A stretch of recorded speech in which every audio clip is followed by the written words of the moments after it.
Hello friends, welcome to my YouTube channel. तो आप सबने पिछले वीडियो पे बहुत ही अच्छा रिस्पांस दिया, तो इसीलिए अब एक और इम्पोर्टेंट वीडियो लेके आया हूँ आपके सामने, जिसका बहुत से लोगों को डाउट रहता है, कंफ्यूजन रहता है।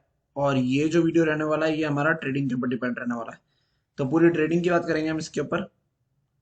तो शुरू करते हैं। और अगर अभी तक चैनल को सब्सक्राइब नहीं करा है तो सब्सक्राइब कर लेना, सो दैट आपको नोटिफिकेशन आते रहे कि हाँ किस टाइम पे कौन सा वीडियो आ रहा है कौन सा नहीं आ रहा। अलग अलग स्ट्रेटजीज की वीडियो भी हमने अपलोड करे और इम्पोर्टेंट टॉपिक्स करे।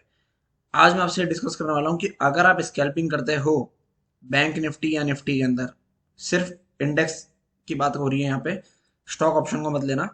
इंडेक्स के ऑप्शंस में अगर आप ट्रेड करते हो और आप स्कैल्पर हो, क्या हो, स्कैल्पर हो, और आपको छोटे टाइम फ्रेम के अंदर प्रॉफिट बनाना है, अगर आपकी क्वांटिटी बड़ी है तो आपको स्कैल्पिंग करनी है, तो आपको टाइम फ्रेम कौन सा रखना चाहिए।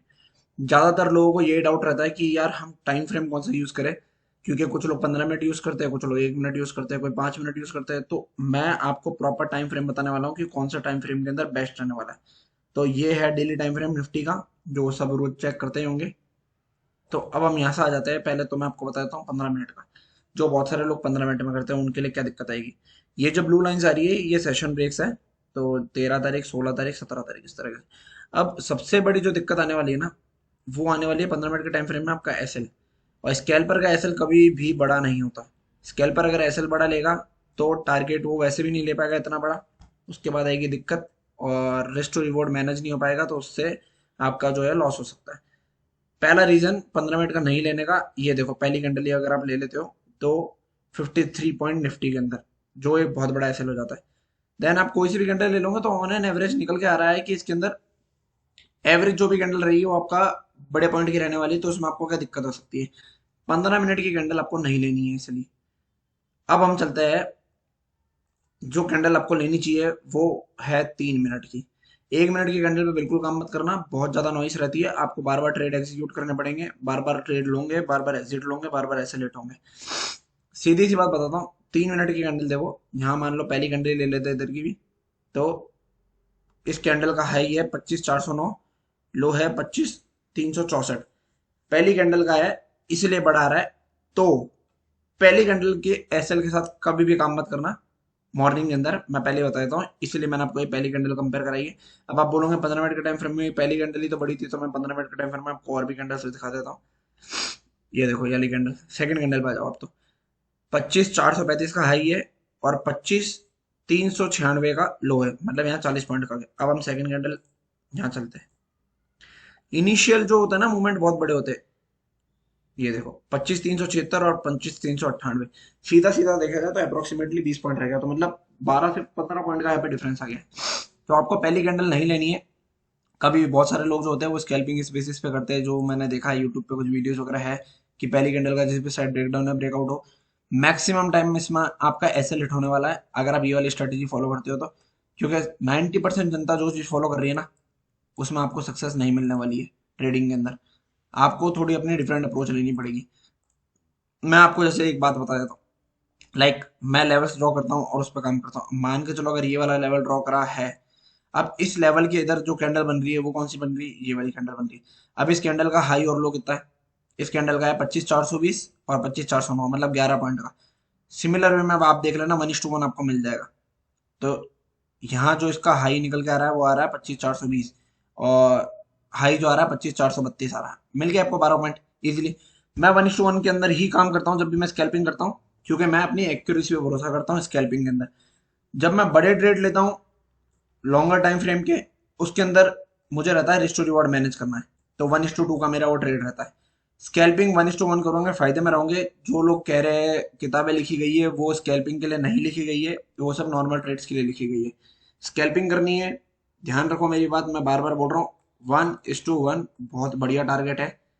बस आप एक चीज का ध्यान रखना कि वो 1:1 जो आप कर रहे हो उसके साथ आपकी एक्यूरेसी थोड़ी बढ़ जानी चाहिए। और एक्यूरेसी बढ़ेगी आपकी अगर आपकी खुद की स्ट्रेटजी होगी।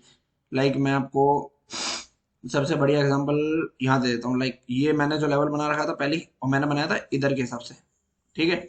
अगर मैंने सिर्फ इस बेसिस पे भी बना दिया तो यहाँ से अगर आप बॉटम देखोगे, बॉटम को ब्रेक कौन सी कैंडल कर रही है, ये वाली कैंडल कर रही है, नीचे आगे अप साइड, ठीक है। आपको सिर्फ इसका लो लेना था एसएल। अब इसका लो एसएल कितना आ रहा है, 25,352, और आप अगली कैंडल इसने भी लो लगाया पर इसका लो ब्रेक नहीं करा, 25,355 से ही रिवर्स हो गई। अब उसके बाद देखो आप इसकी हाई तक गई है। अगर आपको ज्यादा रिवॉर्ड लेना है तो आपको ट्रेडिंग करनी पड़ेगी, बाकी 1:1 बढ़िया रहेगा।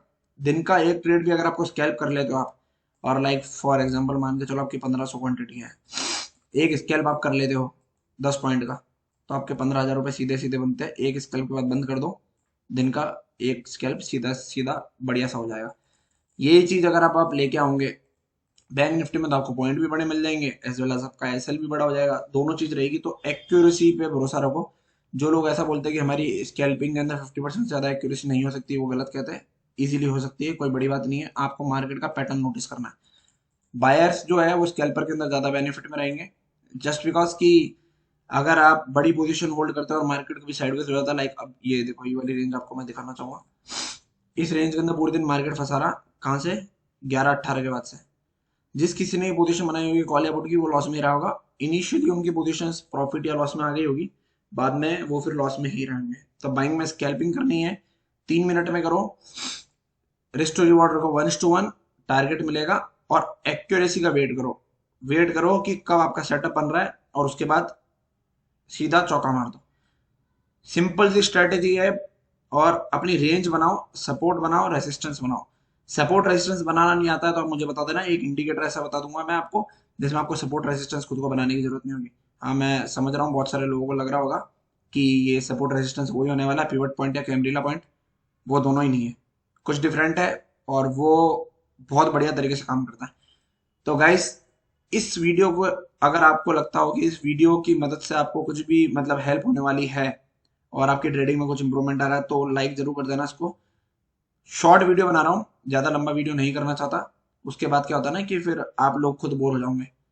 सिखाने का जितना था वो मैंने आपको सिखा दिया है। अब आप मुझे बोलोगे कि 3 मिनट में ट्रेड कैसे लेना है, तो वो आपको मैं स्ट्रेटेजी बता दूंगा।